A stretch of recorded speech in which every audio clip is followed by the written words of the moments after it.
Aleluia. Pai do Senhor, irmãos.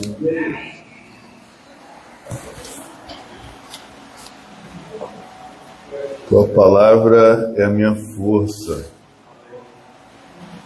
Somente da palavra de Deus as nações serão salvas. Tua palavra é o meu prazer, é a verdadeira luz. Confiando em tua palavra, eu viverei. Você também viverá? Amém, irmãos? Bom estarmos aqui nessa quarta-feira tão especial. Estudo da palavra do nosso Deus. Vamos iniciar hoje mais um tempo precioso que Deus nos concede. Amém? Vamos abrir a Bíblia no livro de Juízes.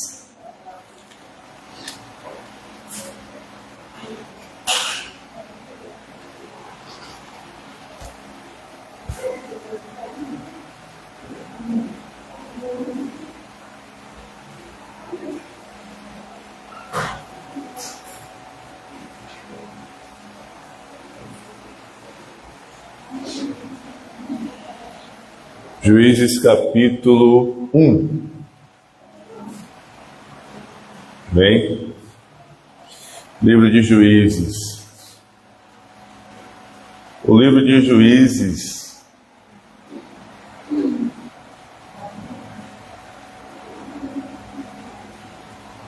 já acharam Juízes? Todo mundo? Capítulo 1. Vamos ler do verso 1 até o verso 6. Amém? Diz assim: depois da morte de Josué, os israelitas perguntaram ao Senhor: quem de nós será o primeiro a atacar os cananeus? O Senhor respondeu: Judá será o primeiro.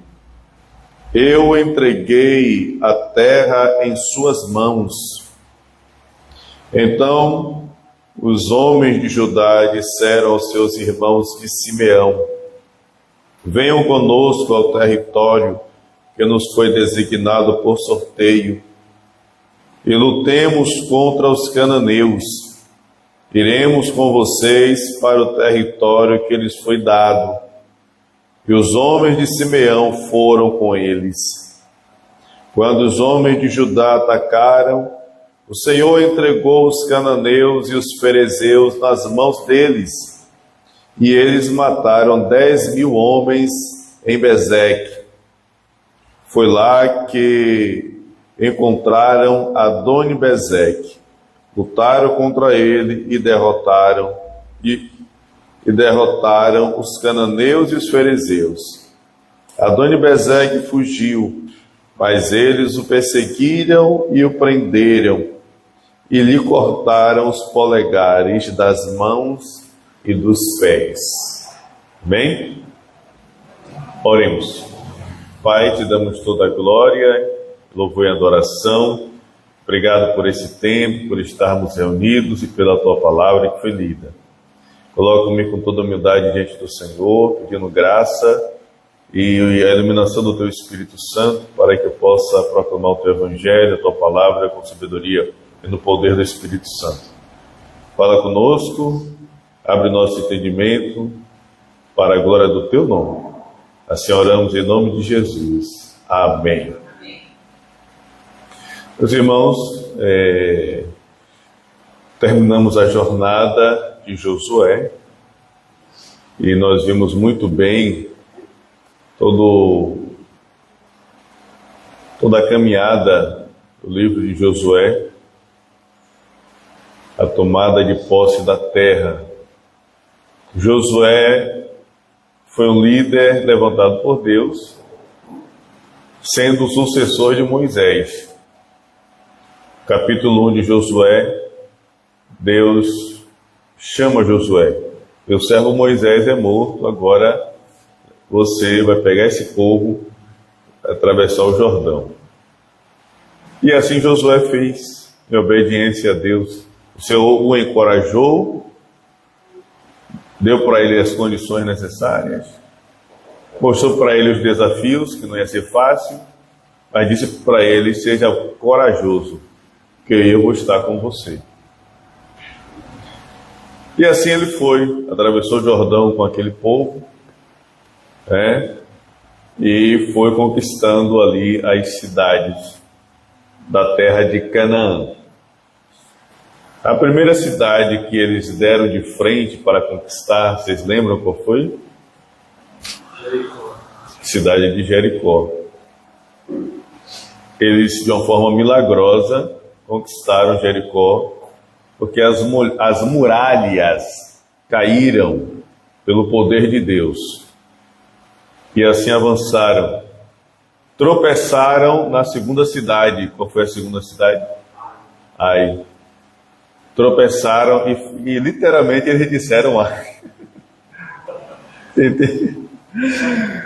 Literalmente eles saíram dizendo ai, ai, ai, ai. Porque eles sofreram. Mas o motivo dessa derrota para uma cidade pequena, e foram apenas 3.000 homens batalhar contra essa cidade, vocês lembram qual foi o motivo? Não fale não, Júnior. Pecado de Acã. Muito bem. Ele escondeu a capa babilônica na sua tenda, junto com prata e ouro. E ali ele foi denunciado pelo próprio Deus, vendo que haviam pecado, descobriram, resolveram o problema, e resultado foi vitória. Venceram. Então nos trouxe grandes lições mesmo.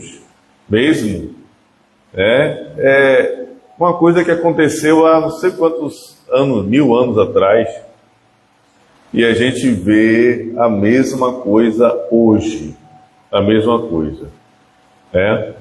Está em desobediência a Deus, está afastado de Deus, está fora do padrão de Deus, não tem um resultado bom, não tem um resultado satisfatório. E Deus sempre cerca a pessoa para que se reconcilie, se redima, seja restaurado. E a vontade de Deus é restaurar, é trazer de volta, é mudar. E assim aconteceu. Eles venceram e foram avançando, tomando posse e tudo mais. Chegou um tempo que Josué já estava velho.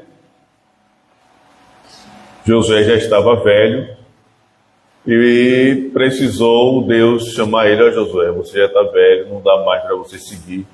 Então, faça aí uma varredura nas terras que ainda faltam. E assim foi feito, ele fez, e aí dividiu para as tribos que ainda faltavam. Que cada um fosse tomar posse da sua própria terra. E assim foi.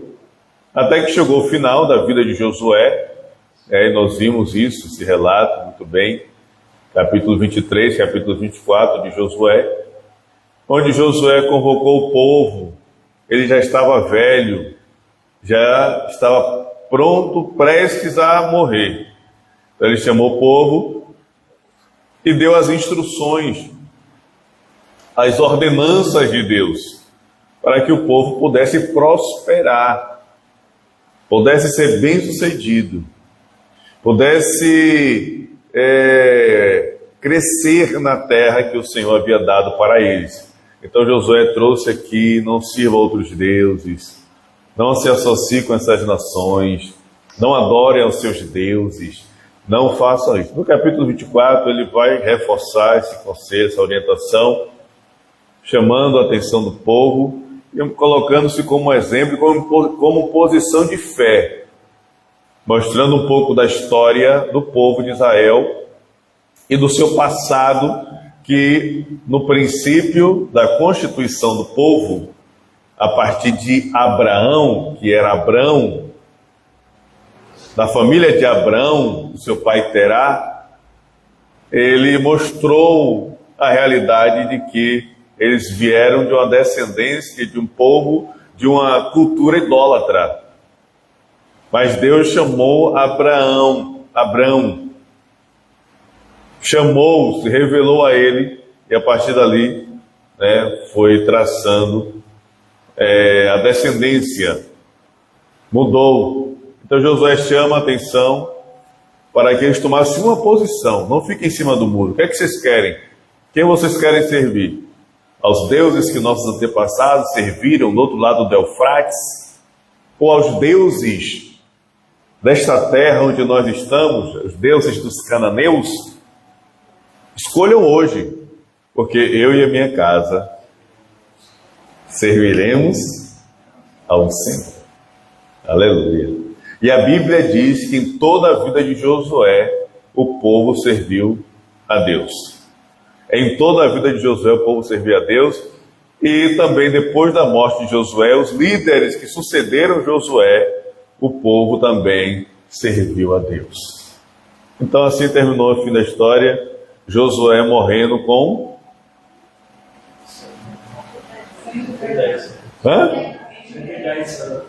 110 anos. Viveu, né? 110 anos.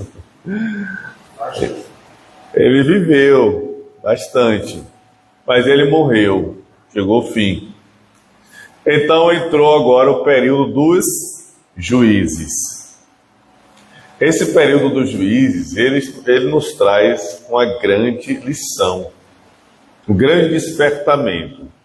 Esses juízes, que o livro toma esse nome por conta da própria ação de Deus na libertação do povo, pois ele levanta uma pessoa específica com esse título de juiz.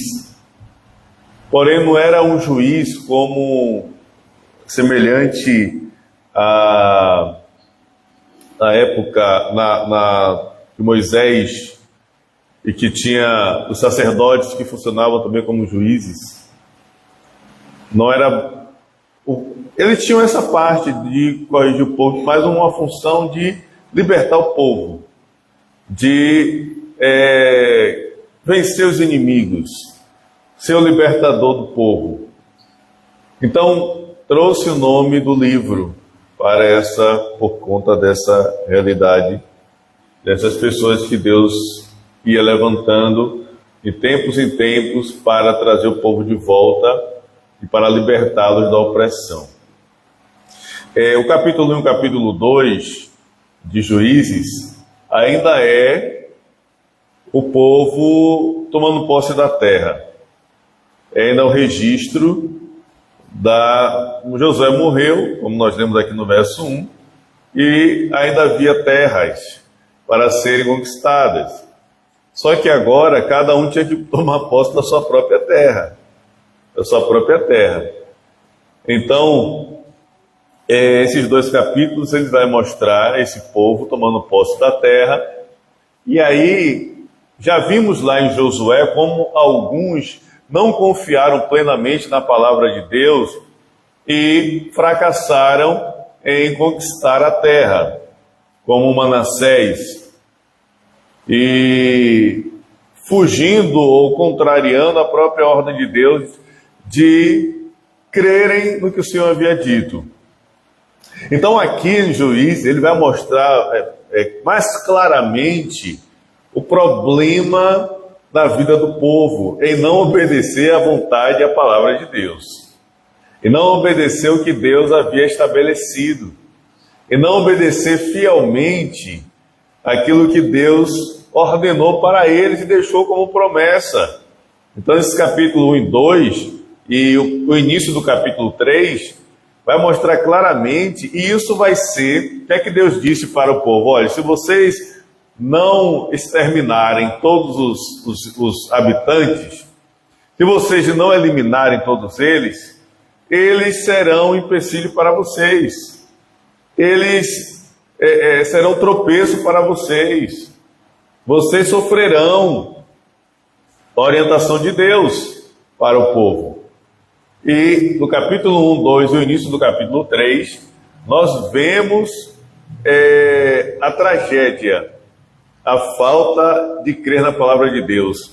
Mas, mesmo nessa realidade, irmã Maria Rita, Deus usa até essas circunstâncias para cumprir o seu plano e trazer ensinamentos para o povo de Jerusalém, para o povo de Israel, melhor dizendo.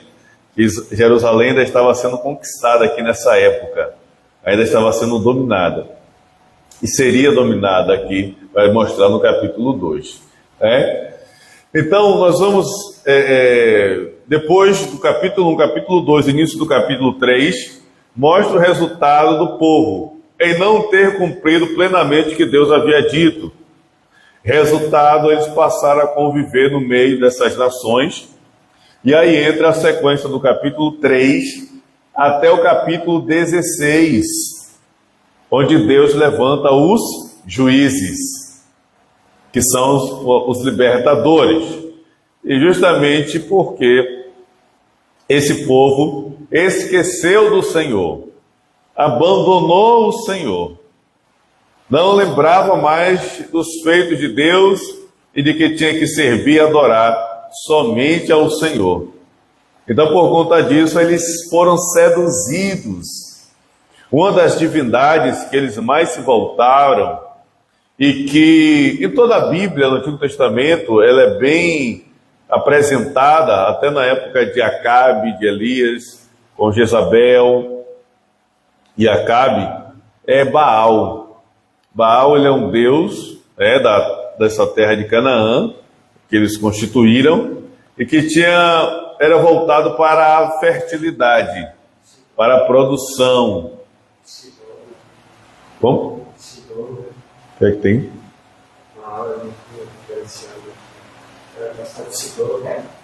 Também.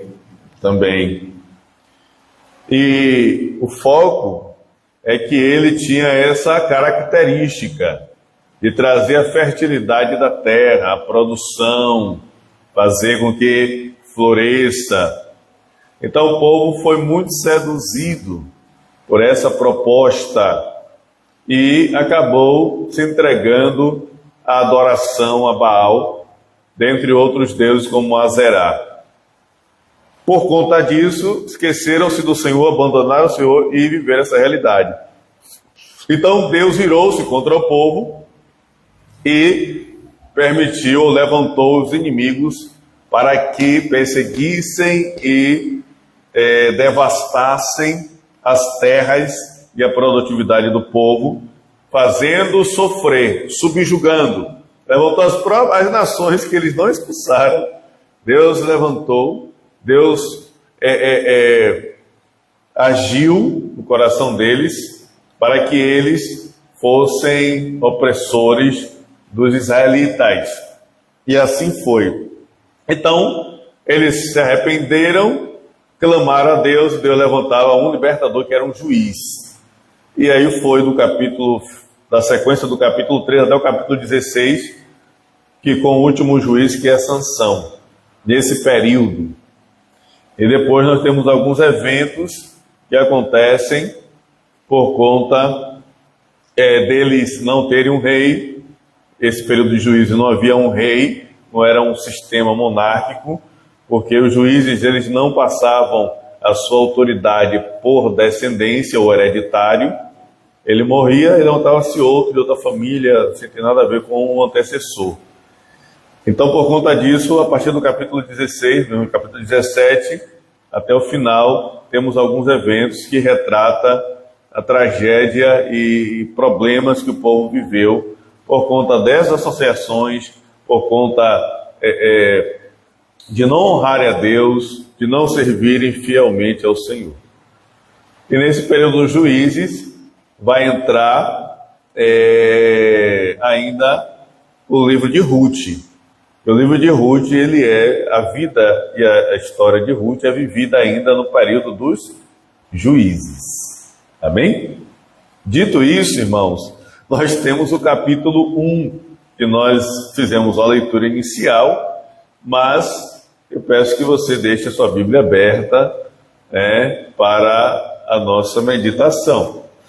E é importante estarmos juntos nesse tempo de estudo. Por quê?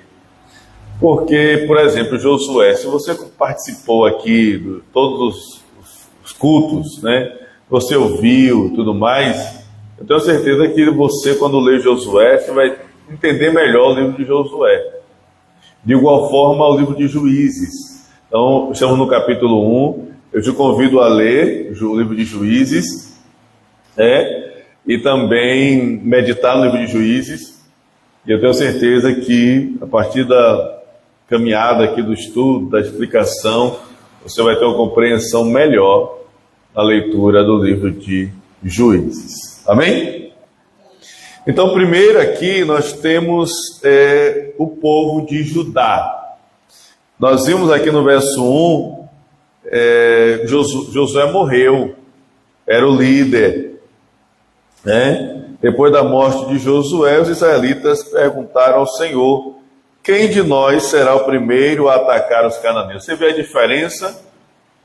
Quando Josué estava vivo, Josué era o líder levantado por Deus. Então, o que Josué direcionava era que eles seguiam. Deus falava com Josué e aí ele dava continuidade com o povo. Mas Josué não estava mais ali.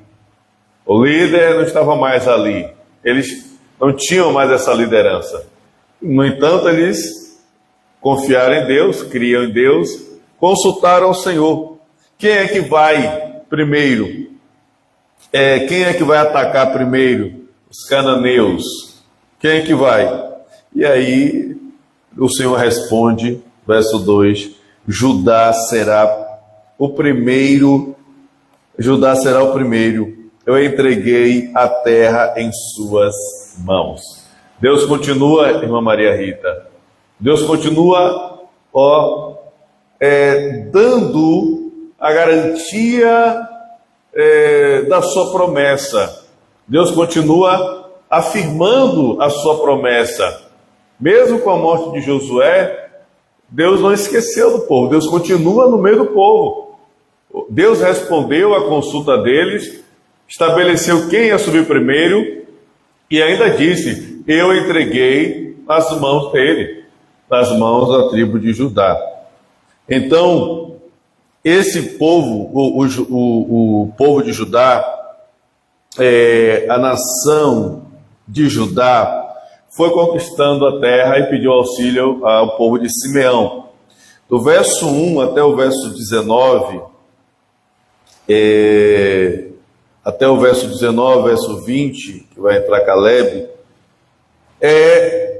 o povo de Judá avançando na conquista da terra, tomando posse da terra e lutando contra os inimigos. No versículo 4, do capítulo 1, diz assim: quando os homens de Judá atacaram, o Senhor entregou os cananeus e os ferezeus nas mãos deles, e eles mataram 10.000 homens em Bezeque. Foi lá que encontraram Adoni-Bezeque, lutaram contra ele e derrotaram os cananeus e os ferezeus. Então, vemos o avanço dos judeus junto com os de Simeão, já avançando e derrotando uma quantidade grande de pessoas, 10.000 homens em Bezeque. E lá encontraram esse Adoni-Bezeque, que era um rei, e venceram ele, seu exército, e não só isso, mas também o perseguiram e o prenderam. E aqui tem um fato interessante, que eles cortam o polegar das mãos, não sei se vocês viram aí, polegar das mãos e o polegar dos pés. Isso foi uma ação, pois ele tinha esse costume de quando ele pegava os reis que ele vencia, ele cortava os polegares das mãos e os polegares dos pés, e esses reis ficavam comendo as migalhas que caíam da sua mesa. Então ele humilhava, subjugava, deixava à vergonha esses reis. Então, por conta disso, ele recebeu ele recebeu essa mesma sentença. Então ele foi preso e cortou-se o dedo dele, o polegar da mão, o polegar dos pés, e ele acabou morrendo em Jerusalém. No versículo 7 diz: então Adoni-Bezeque disse: 70 reis com os polegares das mãos e dos pés cortados apanhavam migalhas debaixo da minha mesa. Agora Deus me retribuiu aquilo que eles fiz. Eles o levaram para Jerusalém, onde morreu. Então, ele recebeu a sentença, recebeu a retribuição da sua maldade, da sua ganância. Ele recebeu a sentença e foi morto lá em Jerusalém. Mas o que é que nós vemos, irmãos? Deus agindo através do seu povo, Deus agindo através da nação, cumprindo a sua promessa. Veja que o povo de Judá matou 10.000 homens, depois avançou contra esse Adoni-Bezeque e venceu, o subjugou e foi avançando e tomando posse e conquistando. Conquistou Jerusalém, conquistou outras cidades. Assim, Caleb, ele também conquistou, como nós vemos aqui no versículo 11, versículo 11 até o versículo 15. Caleb vai, conquista a sua poção e promete a sua filha para aquele que vencer uma região. E Otoniel acaba vencendo e casa-se com a filha de Caleb. Qual é o nome dessa filha, essa mulher? Axa. Muito bem. Casa com ela e ela faz uma persuasão para que também consiga campos, fontes de água. E ela consegue, ele dá para ela fonte de água. Ele segue avançando, conquistando várias cidades e territórios. Porém, chega um ponto, no versículo 19, do capítulo 1, o que é que nós temos? O Senhor estava com os homens de Judá. Olhe bem essa frase, esta palavra. O Senhor estava com os homens de Judá. Muito bem. Eles ocuparam a Serra Central, mas não conseguiram expulsar os habitantes dos vales. Oxente, por quê? Pois eles possuíam carros de guerra feitos de ferro. Olha só. Então, olha que coisa interessante. O Senhor estava com eles, o povo de Judá. Você viu que eles vieram implementando uma campanha de conquistas, de vitórias, avançando, tomando posse. Mas chegou no determinado momento que eles não conseguiram vencer os habitantes que estavam nos vales. Qual foi a explicação? Porque esses habitantes tinham carros de guerra feitos de ferro.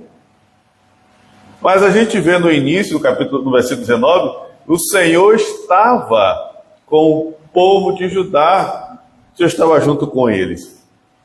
Então nós vemos aqui que eles foram intimidados por esse poderio militar, que naquela época, ter carros feitos de ferro era um avanço tecnológico muito grande.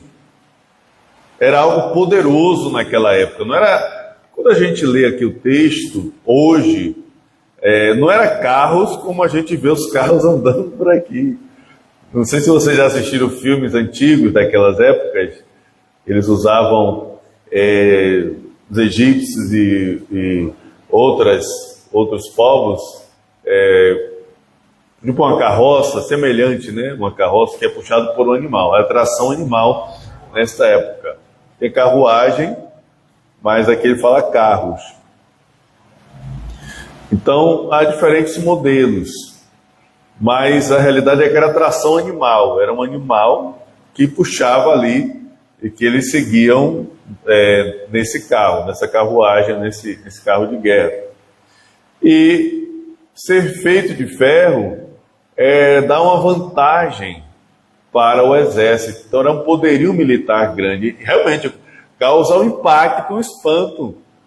Imagine você ver um exército que não tem tanto aparato, aí vai ver todas as armas que os americanos têm, imagine a desvantagem, né? Porém, a gente vê claramente aqui, o Senhor estava com Judá. No entanto, eles temeram e fraquejaram diante de algo que realmente seria difícil, era poderoso, mas eles não olharam para Deus, mesmo tendo implementado uma campanha vitoriosa, mesmo tendo implantado uma campanha de guerra, de vencer, vendo a ação de Deus, mesmo assim, eles se depararam com esse inimigo grande, esse poderio militar, e fraquejaram. Não confiaram plenamente em Deus para avançar e tomar posse. Temeram isso. Então eles viram um nível de força maior. Mas é isso que está. Deus está acima de todos. Não é a força. Deus vem dizendo sempre a eles: não é a força de vocês, ou o poder de vocês que está fazendo vocês conquistarem, mas é eu quem estou agindo, eu que estou vencendo os inimigos. Eles deveriam apenas crer em Deus, confiar em Deus e avançar no campo de batalha. E Deus faria, Deus quebraria aqueles carros, Deus mandaria um raio, mandaria uma tempestade, Deus faria a obra, Deus agiria, se eles confiassem plenamente em Deus. A gente observa isso hoje, como eu falei, essa realidade do livro de Juízes, tanto de Josué e Juízes, a gente coloca aspectos semelhantes hoje em nossa vida, em coisas que acontecem, dificuldades, problemas que se levantam, em tribulações, e a gente vem pregando ali uma vida de comunhão com Deus, de oração, de não temer, de avançar, mas chega uma situação determinada que a gente olha, meu Deus, esse é um aparato muito poderoso para mim, eu não consigo, e acaba não olhando mais para Deus, mas olhando para si mesmo. Foi o que esse povo de Judá, ele focou não mais em Deus, que estava com ele e que era poderoso para garantir, porque foi Deus que já falou. Então eles passaram a olhar agora para eles mesmos, a capacidade militar, a capacidade bélica, a condição deles, o número de soldados, passaram a olhar para eles mesmos. Qual foi o resultado? Não conseguiram vencer os habitantes dos vales. Essa é a realidade. Essa é a triste realidade. No entanto, eles avançaram, conquistaram, Moisés, o Caleb, herda a região de Hebron, como Deus havia prometido, através de Moisés, porque ele foi fiel. Versículo 21, no versículo 21 mesmo, 21, já vai falar dos benjamitas. A partir do verso 21, do verso 1 até o verso 20, como eu havia dito, foi a campanha da tribo de Judá. Então o autor desse livro, segundo a tradição, os estudiosos e toda a realidade, diz que foi Samuel, o autor desse livro. Então, é isso. Samuel, ele foi o único que exerceu 3 funções. Ele e Eli também. Eli também assume essas 3 funções. Eli também. 3 funções.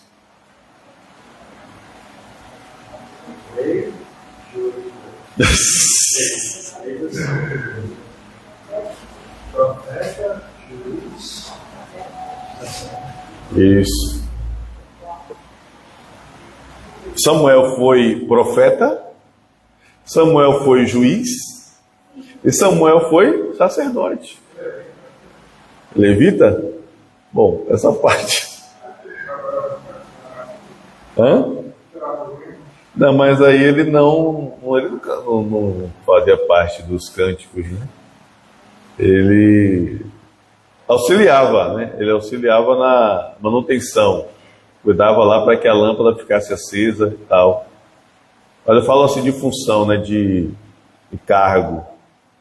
Essas 3. Ele foi sacerdote, profeta e juiz. Então, na época de Samuel, ainda era um período de juízes. No início do livro de Samuel, ainda era um período de juízes, até que veio a monarquia com o rei, né? Hã? Pois é, é estreito. Então, do capítulo verso 1 ao verso 20, nós vemos essa campanha, e ele destacando Judá devido a esses episódios, né? Esse rei Adoni-Bezeque, que ele corta os polegares, na realidade de Caleb também, que tem esse ponto aqui que nós falamos. A partir do verso 21, aí vem algumas tribos que vão conquistando, e aí a gente vê, você vê que, quando a gente olha Judá, o que é que a gente observa? Judá, ele foi ganhando, avançando, e parou nesse povo do vale, não conseguiu. Aí quando a gente olha as demais, a gente vê como foi o fracasso, a derrota e a incredulidade do povo, do verso 21 até o final do capítulo, né? E é aí que nós vamos ver. No verso 21 temos os benjamitas. Já os benjamitas deixaram de expulsar os jebuseus, que estavam morando em Jerusalém. Os jebuseus vivem ali com os benjamitas até o dia de hoje. Claro que não é até o dia de hoje, o nosso hoje, mas sim o do autor, quando escreveu, e na decorrência aí da vida do povo lá. Mas a gente observa que já os benjamitas, eles não conseguiram expulsar os jebuseus, que permaneceram lá e eles viveram com os benjamitas. Então o problema é esse. Esse foi um grande problema, de deixar o povo, a grande quantidade, porque assim, claro, Deus não permitiu que todos fossem expulsos, porque Israel ainda não tinha, apesar de ser um grande número de pessoas, eles ainda não tinham, era um grande número de pessoas, mas quando se dividia em tribos, cada um por seu território, já reduzia.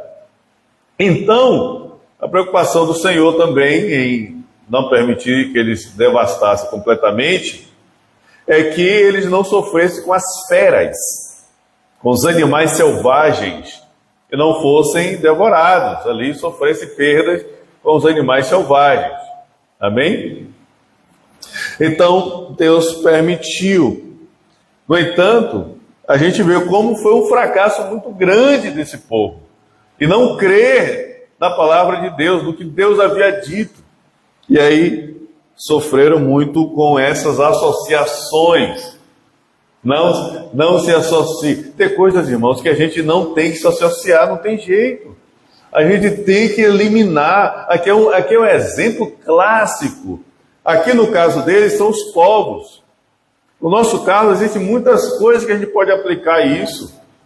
Às vezes, uma amizade que só está levando tribulação, só está levando para baixo, para a destruição, para quem não presta. Amizade. Às vezes é um objeto, comportamento, alguma coisa que só está ali. Você fica bem um tempo, mas acaba. Uma coisa, as redes sociais têm sido como um desses inimigos aqui na vida de muita gente, viu? As redes sociais, a internet, tem sido como um desses inimigos aqui na vida de muita gente. Tem gente que fica bem e daqui a pouco acaba sendo seduzido pelas redes sociais, aí fica um tempo perturbado, aí depois não, tem que me voltar para Deus e tal, aí se volta para Deus, aí daqui a pouco aquela coisa está ali ainda no convívio, aí acaba seduzido e aí vai e se lança e acaba enfraquecendo novamente e tal. Daqui a pouco, não, tem que buscar o Senhor, aí se volta e tal. Tem coisas que realmente têm que ser eliminadas. Deus disse, olhe, elimine esse povo, senão eles vão ser um tropeço para vocês. Vocês vão viver tropeçando. Vocês vão fracassar. Vocês vão me abandonar. Então essa ordem de Deus. O que é que Deus queria? Que eles mantivessem a vida de comunhão com Deus. A vida realmente em relacionamento com Deus. E aí nós vemos como os benjamitas fracassaram. No verso 22, vemos a tribo de José. Os homens das tribos de José, das tribos, olha, botou no plural. Manassés e Efraim, das tribos de José, por sua vez, atacaram Betel, e o Senhor estava com eles. Enviaram equipes a Betel, anteriormente chamada Luz. Quando os espias viram um homem saindo da cidade, disseram-lhe, desculpa, mostra-nos como entrar na cidade e nós lhe pouparemos a vida. Ele mostrou como entrar e eles mataram os habitantes da cidade ao fio da espada, mas pouparam o homem e toda a sua família. Ele foi, então, para a terra dos Hititas, onde fundou uma cidade e lhe deu o nome de Luz, que é o seu nome até hoje. Aí vem, quando ele vai especificamente, no verso 27, tem Manassés. Já Manassés fracassou em vencer os cananeus. Diz assim, Manassés, porém, não expulsou o povo de Bet-Sean, o de Tanaque, o de Dó, o de Ibleã e o de Megido, nem tampouco os povos ao redor dessas cidades, pois os cananeus estavam decididos a permanecer naquela região. Olha só, eles estavam decididos a permanecer naquela região. Ninguém nos tira daqui, vamos permanecer aqui, vamos ficar aqui, ninguém nos tira. E por isso eles não conseguiram vencer. Porque os cananeus, tem duas realidades. Os cananeus são aquela terra ali toda é a terra de Canaã. Mas também tem especificamente o povo cananeu, que era um povo dentro da terra de Canaã, que era chamado de cananeu.